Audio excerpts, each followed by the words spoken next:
अस्सलाम वालेकुम दोस्तों, उम्मीद है आप सब लोग खैरियत होंगे। 14 अगस्त 2020 जुमा का बाबरकत दिन है। तमाम मुहब वक़्त पाकिस्तानियों को जुमा मुबारक और जश्न आज़ादी मुबारक। बात करते हैं ओमान की कोरोना केसेस के हवाले से तफसीलात। आज ओमान में 212 जो है कोरोना के केस रिपोर्ट हुए और कोरोना केसेस की कुल तादाद जो है वो 82,743 हो चुकी है, जबकि 6 लोग जो हैं वफ़ात पा चुके हैं। इन्ना लिल्लाहि व इन्ना इलैहि राजिऊन। और कुल वफ़ात पाने वालों की तादाद जो है 557 हो चुकी है।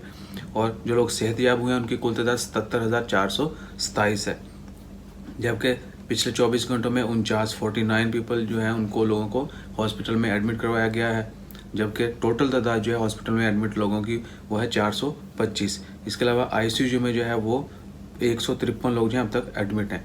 दुआ करें अल्लाह ताला तमाम लोगों को जल्द से जल्द शिफाए कामिला अता फरमाए, जल्द से जल्द सेहतयाब करे, खा वो किसी भी मर्ज़ में मुब्तला हूँ। और वो तमाम लोग जो वफ़ात पा चुके हैं अल्लाह ताला उनकी मग़फ़िरत फरमाए, उनके लवाकिन को सब्र जमील अता करे। और साथ ही दुआ करते रहें कि ये वबा जो है जल्द से जल्द ख़त्म हो। अल्लाह ताला हम सब की आप सब की जो है मुश्किलात दूर फरमाए। और अपना ख्याल रखें, अपने चीज़ों का रब दोस्त अहबाब सबका ख्याल रखें।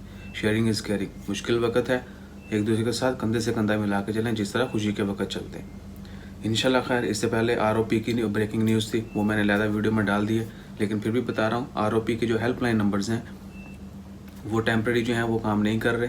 जो ही वो दोबारा से काम करना शुरू होंगे, जो ही अनाउंसमेंट होती है, विल इमीडिएटली शेयर ऑल्सो।